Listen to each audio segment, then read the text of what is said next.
Walter Lynn, we're grateful to have you here. Well, it's great to be here today, Jared.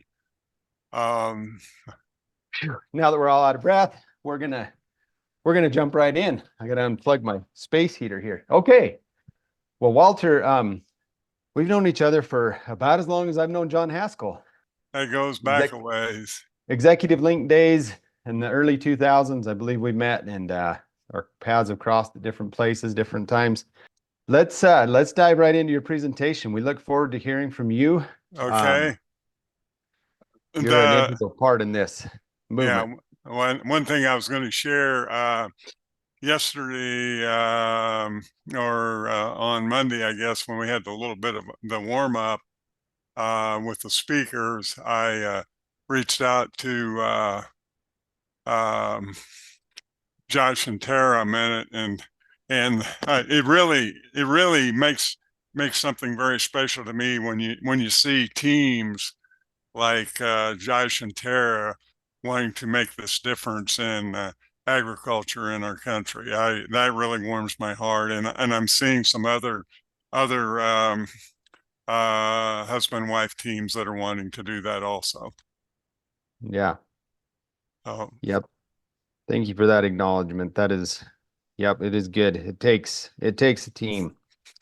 right, right. So okay. Let me we're gonna maybe we're going to have a chat this afternoon on I'm in Illinois, but we're going to have a little chat further on the social aspects of um, and play off I think some of where Josh and Tara and some of the other speakers are in this process, in this journey. So uh, it seems that social connects the dots for us in the regenerative ag space. And so how do we get there? So let me give you a little bit of background.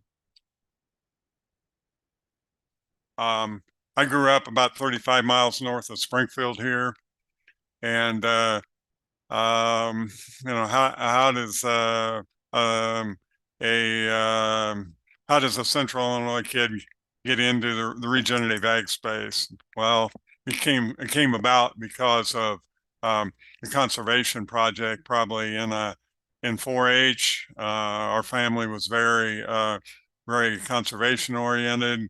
My granddaughter is actually fifth generation, on our home farm.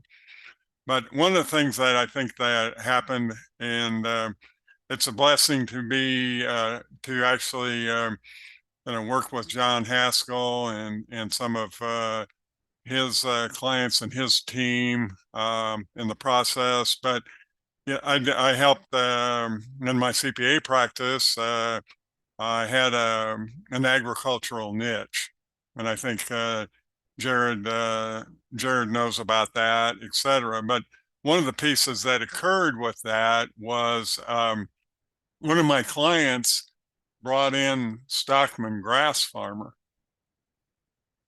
and so that's how I became connected with holistic management and also with ranching for profit.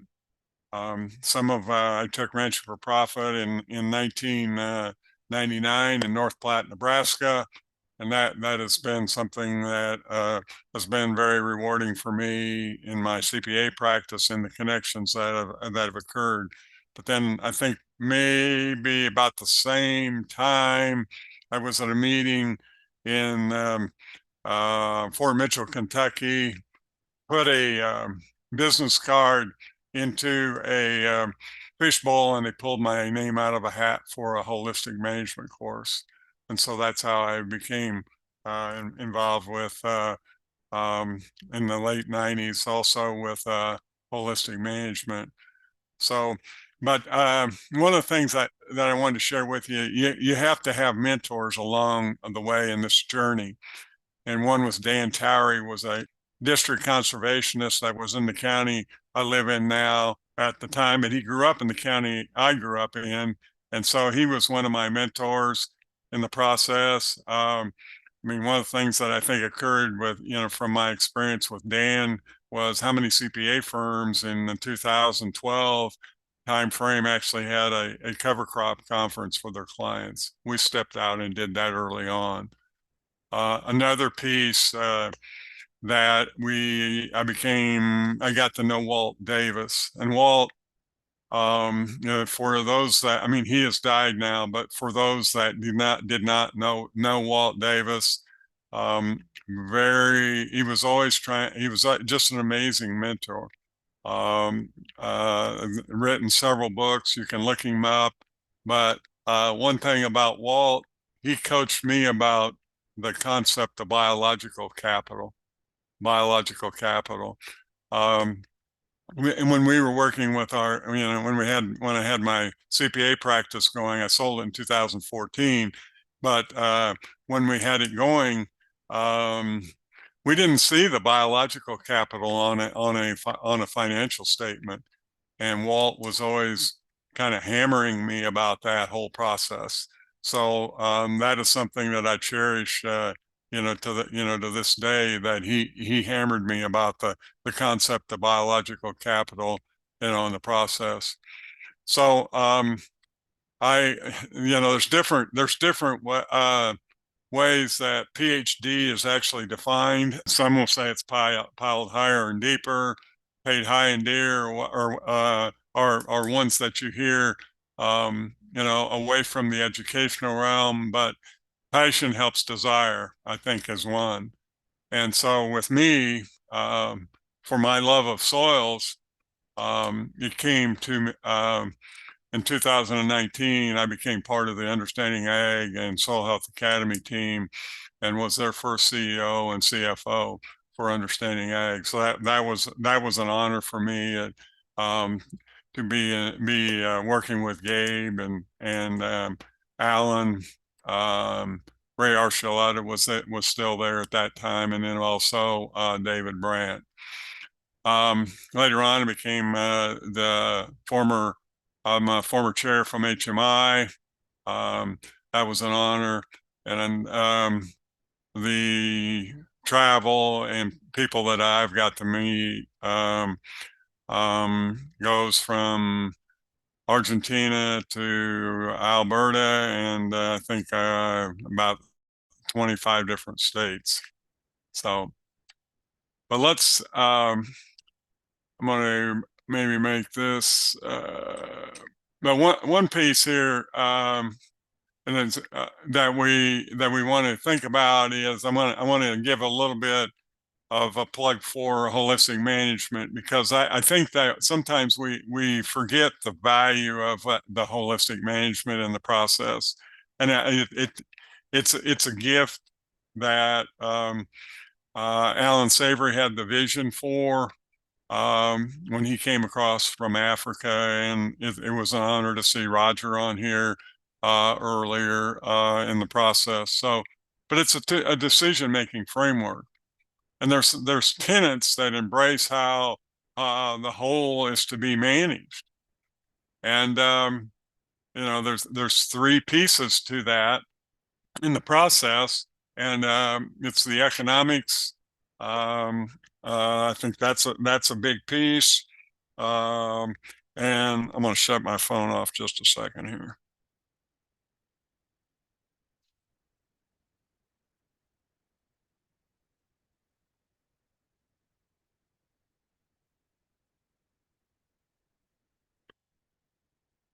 But we also need to look at how the different cycles are that are out there: the water cycle, the mineral cycle, the biodiversity, and the energy flow, because those are the environmental piece.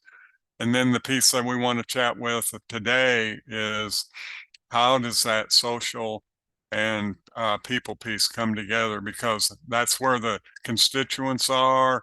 We have to figure out the whole. We got to figure out who the stakeholders are. The context. How do we shape that quality of life that we want? Tara and Josh were extraordinary about laying that out for their family in the process. It's amazing to see, you know, hear their story about what they're doing, but also they're looking at what's that future resource base going to look like. What do they want to pass on to their kids? That's a gift. But we have to. There's some checks in the process. And those checks are, you know, what questions are we going to ask ourselves about what we're undertaking in the process? Because that's key.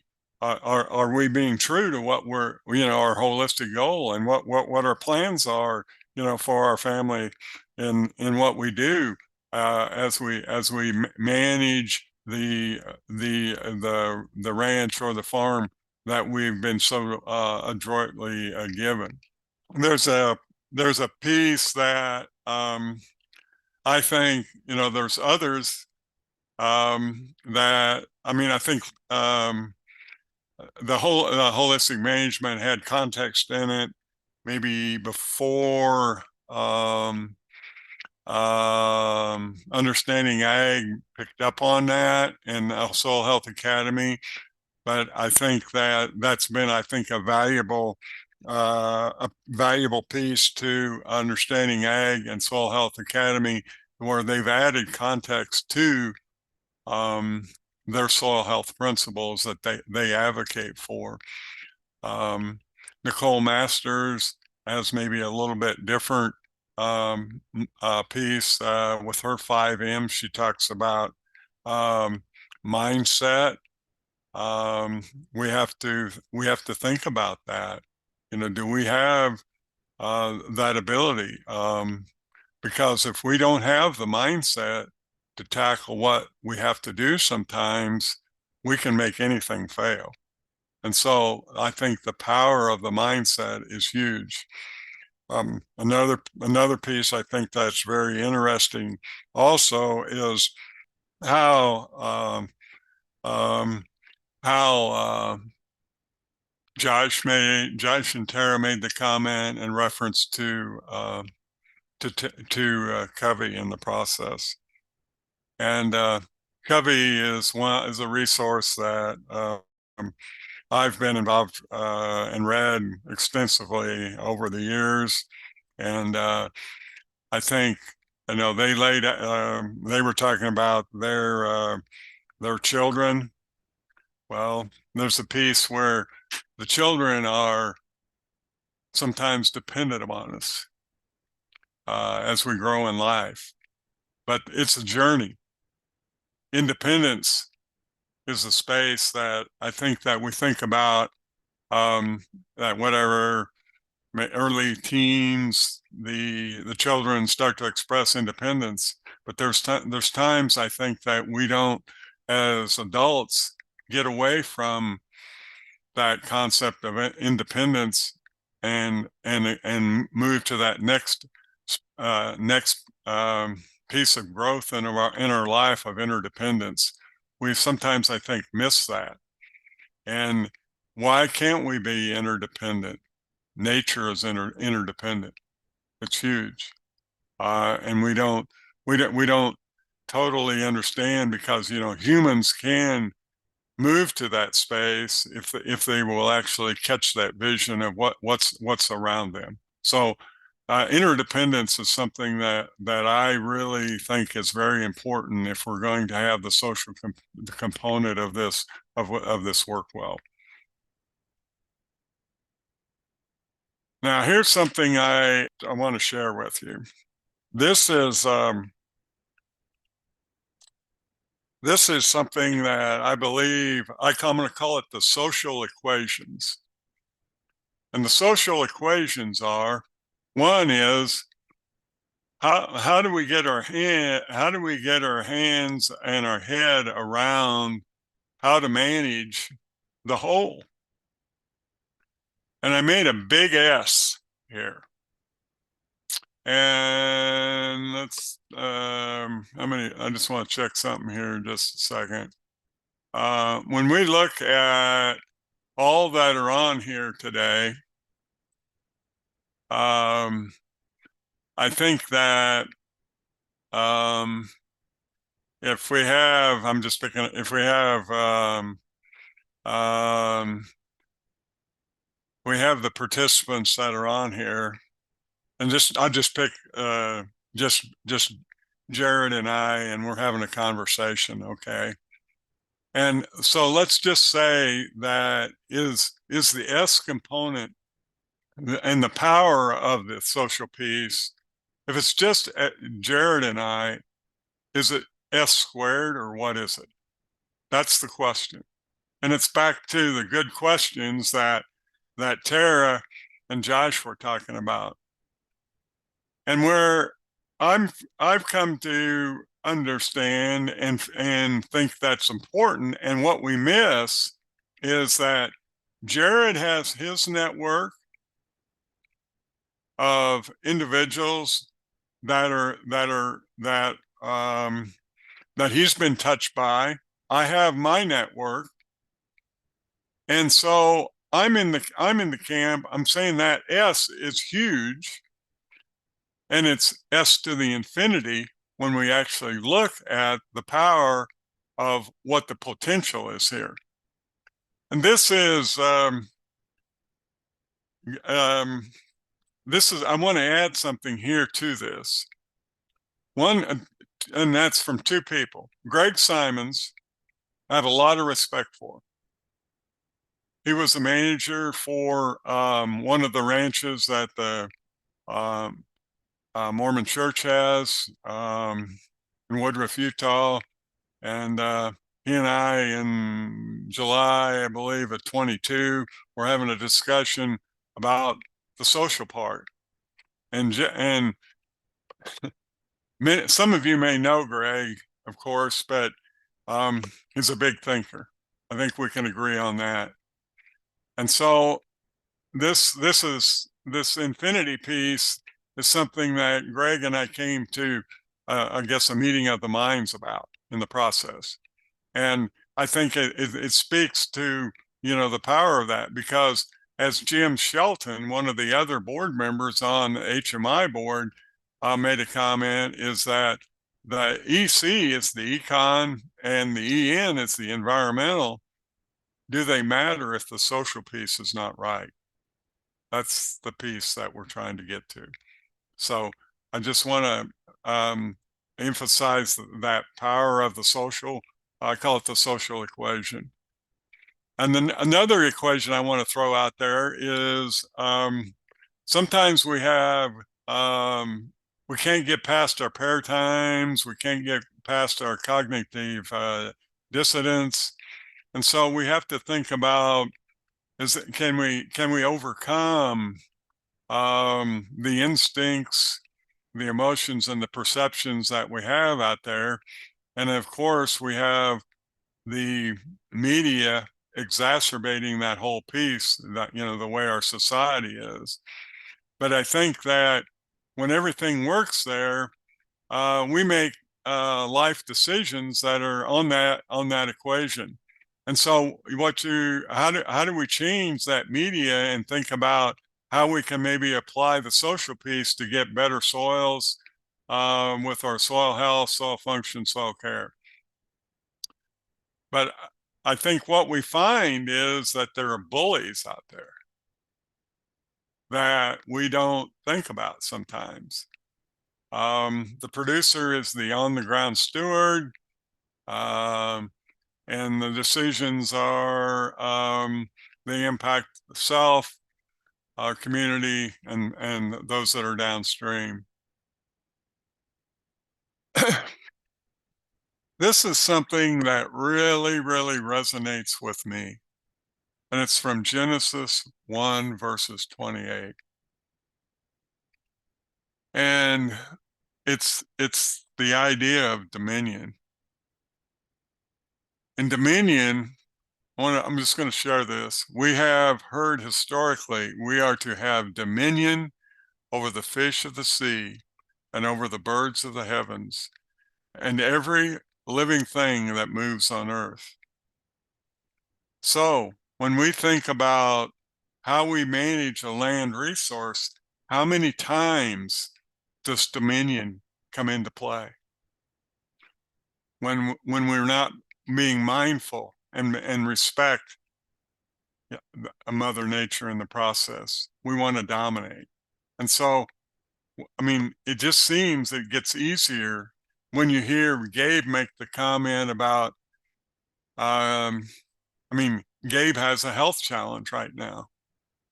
And God bless, he, you know, he is an individual. Gabe Brown, as an individual, has grown to understand that, you know, how can he promote life on the ranch that he has that he and his family manage in Burleigh County, North Dakota. So Gabe is trying to work. He and Paul and the family are trying to work with Mother Nature, and so I mean, there's an accountability piece that we need to think about with our behavior. This is a challenging statement. Ray made a comment in 2008 that our lakes and rivers, Ray Archuleta, are full of conservation plans, but we're not clear about understanding. I live in Illinois, and many of you a year ago, maybe in May 1st, heard about what occurred with a few miles down the road from where I live. Eight people died because of a dust storm. I've changed the language up a little bit about that because I call it it's an incident. But I think that we again this last week had another incident of dust in Illinois. So there's a piece. How do we work through that? I think there's an education piece that we need to be mindful of in that whole process, because I think I mean, it seems that there's components there that some don't know what they don't know. There's actually a USDA study that is going to be occurring that was announced and is in last November and will go and be completed by this November. Another piece of this, if we go back and look at these are excerpts that are from a letter that Roosevelt wrote in 1937 in February. And the part that we forget where this comes from, but I'm going to read the last sentence of that first on the left side of the screen. I need not emphasize to you the seriousness of the problem and the desirability of making an elective action as a nation and in several states to conserve the soil as our basic asset. The nation that destroys its soil destroys itself. You know, that was actually two sentences. But I think when we look at what David Montgomery well writes about as a geomorphologist, what Congress had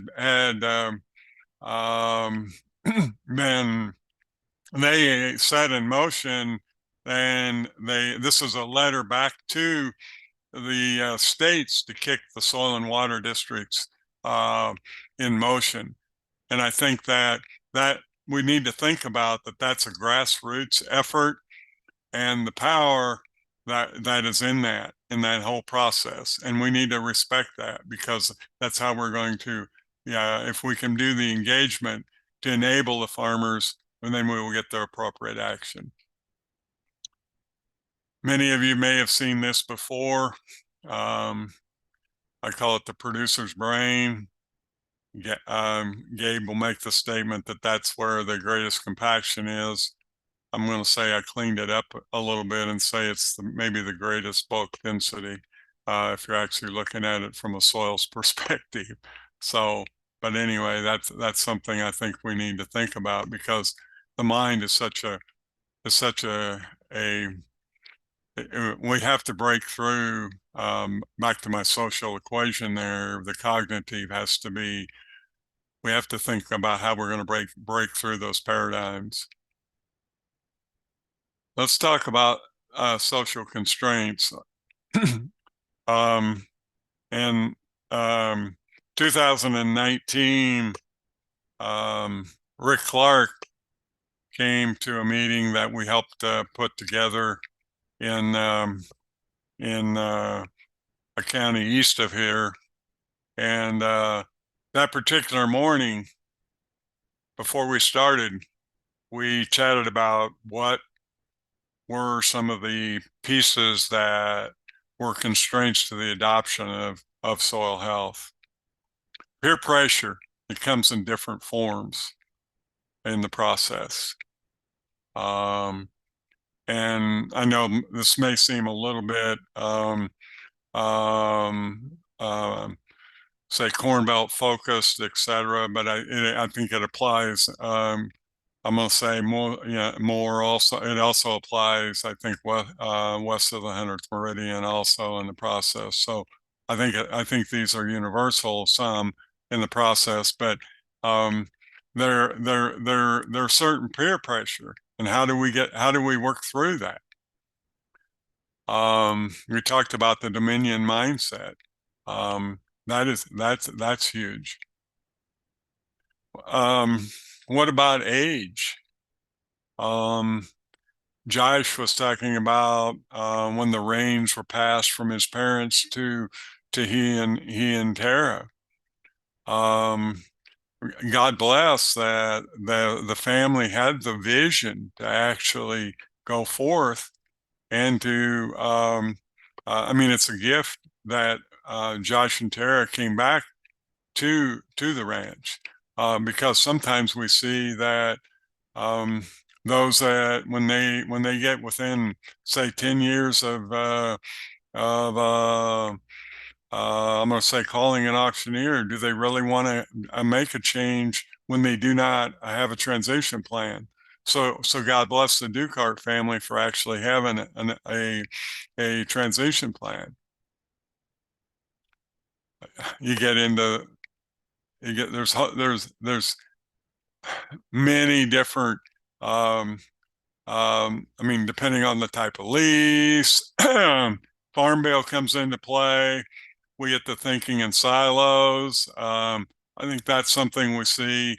Our educational institutes or institutions, they don't figure out this whole in the process. It seems like there's moats and walls around their buildings when they need to be thinking holistically in the process.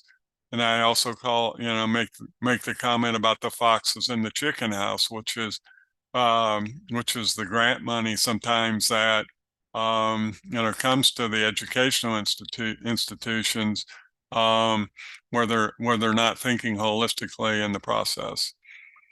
And then I think one that we sometimes forget about, I mean, there's different biases, but we look at with biases, well, that didn't work on Jared's ranch last year, or didn't work on Monty Botton's ranch or his farm in Illinois. So the value of the education piece, I mean, education can come in so many forms that, I mean, God bless the network and my mastermind group that was offered today by Josh and Tara. I want to give just want to go through a few examples here of some examples that resonate with me. I think sometimes Philpott has a book, Perilous Bounty, and we forget. I think some of the landscape issues that are in California. Number one, I think if we go back in the 1840s, the beaver was became extinct there because of the beaver hats. We forget about the how the Native Americans that were there, the indigenous, how they managed that resource. How there's so many wetlands that would have been coastal there, and um, um, we've tried to dominate and change that, where now we have um, um, ecological issues there, but I think our social got in the way there. Sometimes we are called and coached by some patriarchs. Walt Davis was one. Dave Brandt was another one. And but I think that Walt and Dave want us to go on, and they planted some seeds, and they want us to go on with the journey. Another component of this is, this one touches dearly to me. A family that grew up was a neighbor of my mother, about maybe a mile and a half on the other side of the creek. Their number 2 son killed himself in January of '99. We were classmates. And what I'm getting ready to say is, there had been a lack of preparation for the next journey, or the next generation's journey. One son was working side by side with his father, but the view was that he was more tractor driver, labor, instead of being coached and mentored into a role to take on the 3,800 acres. It seemed, I mean, what has happened most recently, the second week of March, the 700 and some acres of farmland was sold at public auction, just to move on from the issues of the family management, etc. So, a legacy that's over 100 years old has stopped. Another piece here. This is the big ag, big is better concept. You look at the little towns. My uncle Kenneth is almost, there were eight males in my dad's family of 11, and Uncle Kenneth, God bless him, I call him the last man standing. He's 13 years younger than my dad, but the younger brother died here in 2021, Uncle Jim. We were at his funeral lunch, and Uncle Kenneth made a comment, our little town, it's about to roll up. And you go, Uncle Kenneth, um, you know, we've gone to the concept that the bigger is better. There's less farmers in the community, etc. I mean, I'm in the camp that we need to do a better job about how we get the younger generation back into our communities to keep that life and vigor in our world, whether it's in North Dakota, Nevada, or Central Illinois. We think about the landscape. That's pretty self-explanatory. You got the NRCS, the lenders, the on-the-ground stewards, the big companies, and the innovative nonprofits. I'm a little cautious, perhaps, on where the NRCS is. Dave Brand in April of 22 had the chief of NRCS, who was a neighbor of Dave's, was there, and he said at that point in time he needed 3,500 new employees. Well, February 15th of this year, He said that he still plans to hire 4,000. Plus they need another 3,000 for partners. And you go, where are we going to get those individuals in the process? You know, there's the pipeline. There's some challenges. We have the Inflation Reduction Act money that's out there. And then also we have, in the most recent round of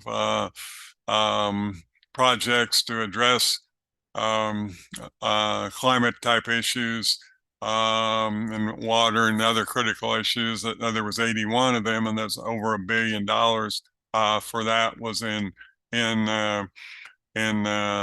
23. But I'm gonna be positive for a second. There's a Soil Champions program that is out there that came out of a government program. It was actually an incentive or a grant. They call them SIGs. It started in 14. The money came down for that. I think conservation and innovation grants. And there's in 15 they had 23 champions. Today it's over 380 champions. And what you're seeing is when they were in New Mexico, as an example, there were 4, and it's grown to over 100 that are engaged in New Mexico. So that's something that you may want to check with the National Association of Conservation Districts if you have an interest in that. This is a piece that I am aware of, that it's exciting when the lenders are becoming involved in an understanding of regenerative agriculture. I think they look in the process and understand that they can reduce their loan risk, have more profitable customers, and create more viable communities. Josh was involved with a 3-day event in that a couple of years in 2021. Now, here's something I want to share with you just for an understanding of some of the challenges that this is by reference in comparison in the Corn Belt here in the U.S. We in Illinois, let me do something here in just a second.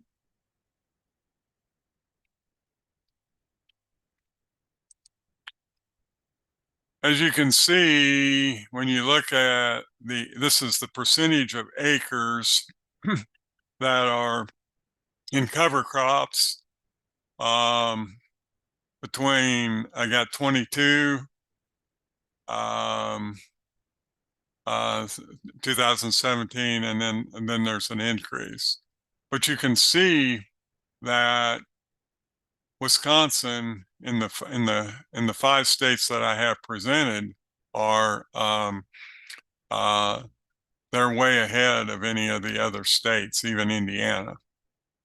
But you have to look at their context. Part of that is their context is with the dairies.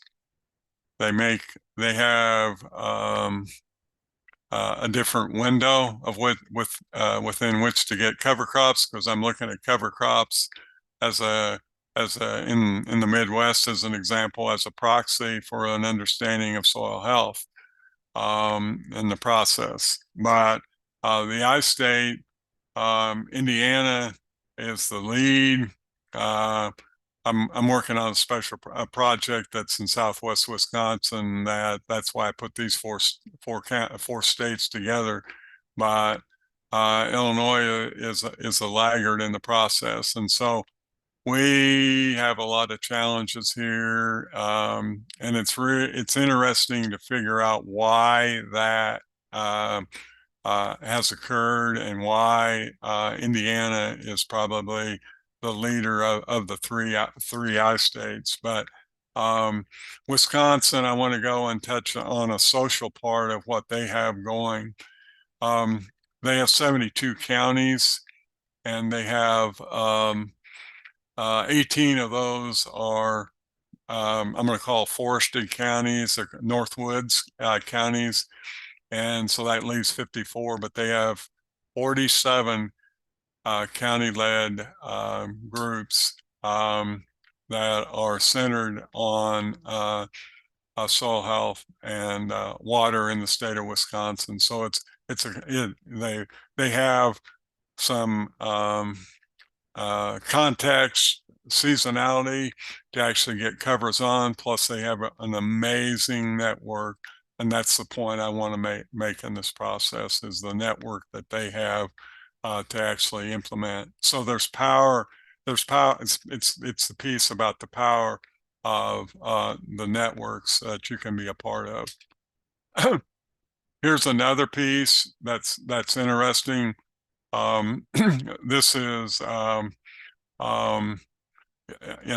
this gray line is a line as to the median for 15 different counties that are in central Illinois on the adoption of cover crops.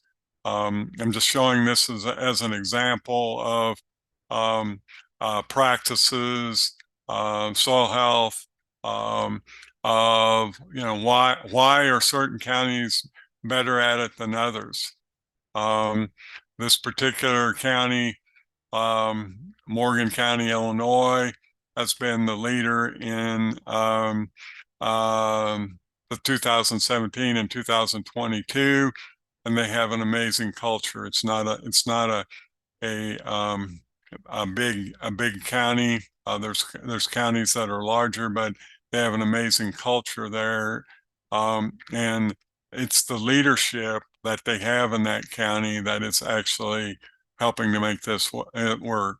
Another piece is that you find here in this particular county that in McLean County, which is Bloomington, Illinois, they have an engaged DC on the NRCS side.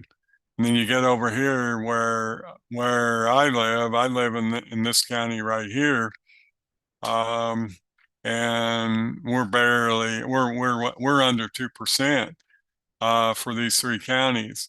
And you going, well, NRCS, what's the problem? Well, what I wanted to get at is I try to connect people and get people to understand. And it's back to what Josh was talking about: seek first to understand.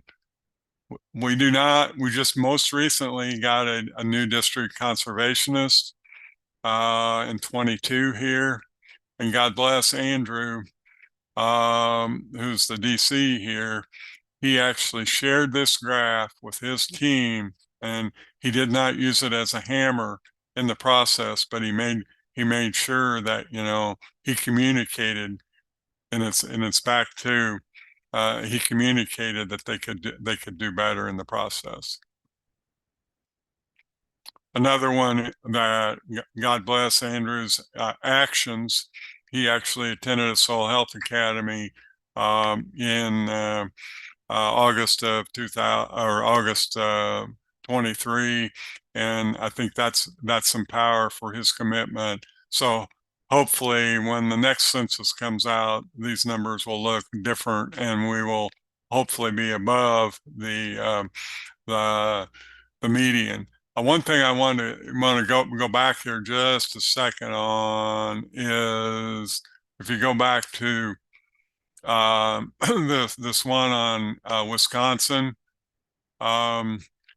there's a piece of this. We need to get it in that 13 to 15% range, because that is what we call tipping point. So that's something you might want to think about in your own areas of where you live, if you're looking at practices in the process. These are three particular uh, um, quotes, Soils and Men. You can read those at your leisure there, but um, Peter Donovan, maybe some of you know, he shared with me the one there by Kellogg, and it's about um, how the soil fails when the people living on it no longer know how to manage the civilization, that's something that David Montgomery has in his book, Dirt.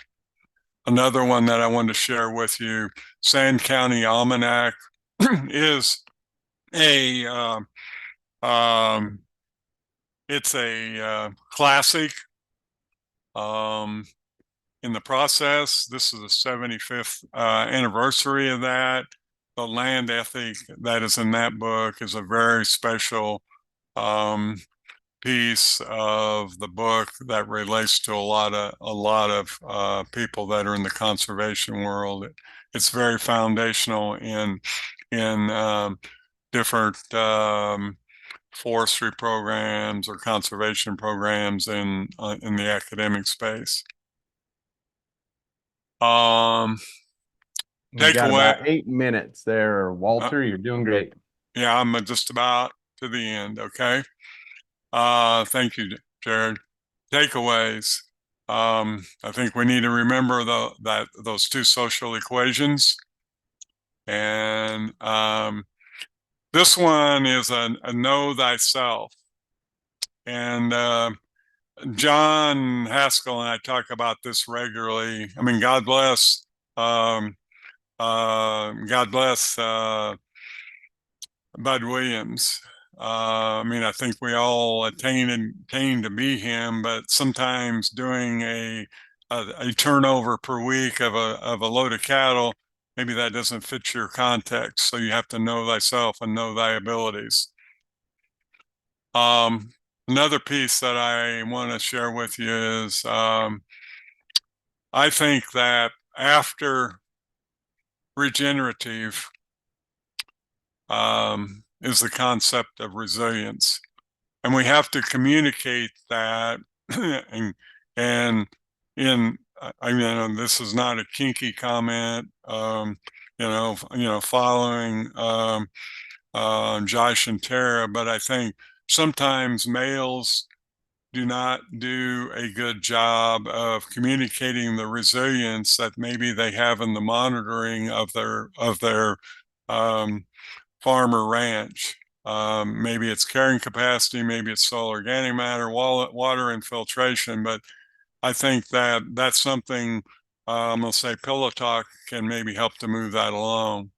And we need to think about how we move toward interdependence and think about, the buddies, the groups that you can be a part of in the process, because um, that's something I think that the journey is easier when we have connection.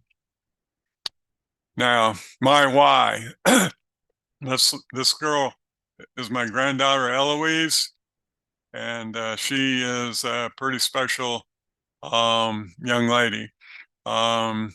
This is at the Ohio State Fair in Columbus, Ohio. But anyway, Eloise is my reason that I take the stand for soil.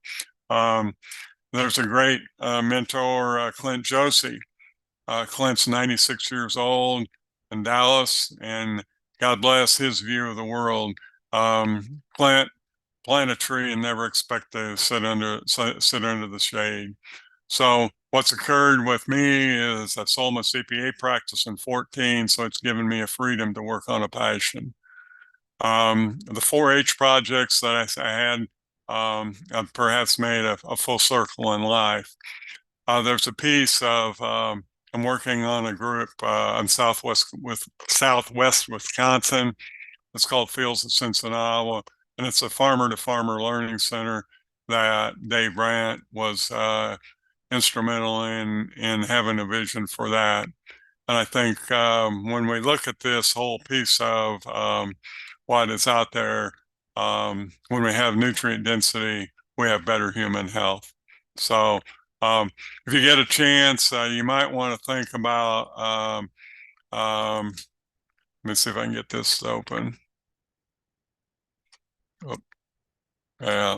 But there's an Earth as an Apple video that's out there that shows the fragility of how fragile our world is on the um, the process of it gets down to a piece of the apple, and the soil is just the skin of the apple.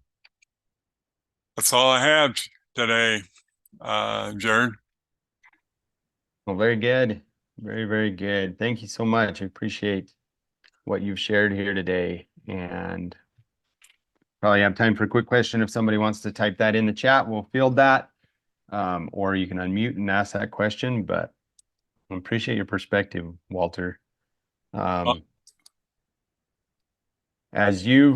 I asked this question, it's a pretty common question, and I just like to get people's perspectives. But as you've been involved with many businesses, successful businesses, struggling businesses, no doubt, what are the characteristics that you see of those that have, I don't know if you ever reached the state of a legacy business, but those who are successful, and not just by economic standards, but successful, meaning they're profitable, they have the next generation involved in that.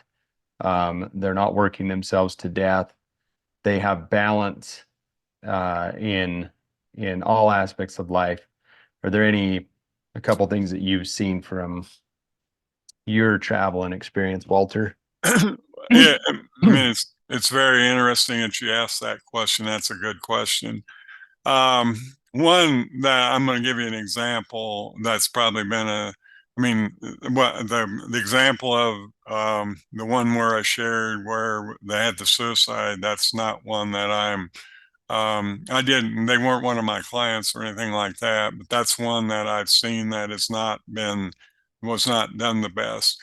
One of the best ones that I've seen was um, the father came to realize he needed to start at it at 50 versus starting at it at 70. And I mean, there's still value in what he brings to the process. Um, they've done an amazing job of engaging both sons in the process, in the business. Communications is a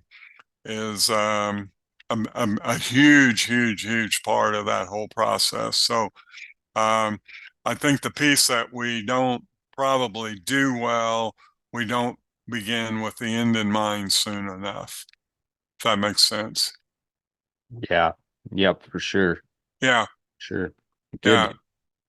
Art, That's yeah, Art, go ahead. Walter, Yes, sir. good to hear from you. See you Okay. again.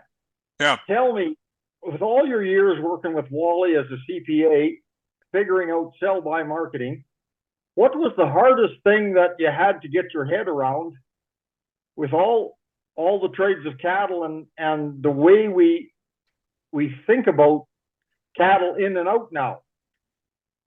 If you would, please. Well, I mean that's a good question, Art. Part of, I mean, that whole process is, I think, I guess where I'm going with that process is when you look at the way Bud wanted you to value your inventory. Does that make sense, Art? You still there? Yes. Well, I mean, where I'm going with that, Bud had a concept that we needed to be thinking about, sell by, sell by, sell by, sell by, sell by. Okay. So what really helped to foster that is when we would value the inventory uh, at a sales price less a reasonable disposition, okay, cost, we were actually taking that process into account when we were doing our analysis. So I mean, we didn't really. I mean, we just had. I mean, we just rolled with the flow, and that's how we valued the cattle. And I think there's a whole. I think I'm getting into the accounting side a little bit, Art, but I think there's a piece where I think a lot of accountants don't understand sell by. That I think is the weakness. Does that make sense? Yeah, we don't explain it to our accountant. We just keep doing our thing. But Bud was so helpful in helping us. All this business of looking after the land and so on without livestock on it. I got out of farming 20 years ago, so I'm not going down that road again. But, yep, amen. This livestock business, when we think of it right now, how many dollars you have to own much inventory and when to get in and out, it is scary, but yet without cattle,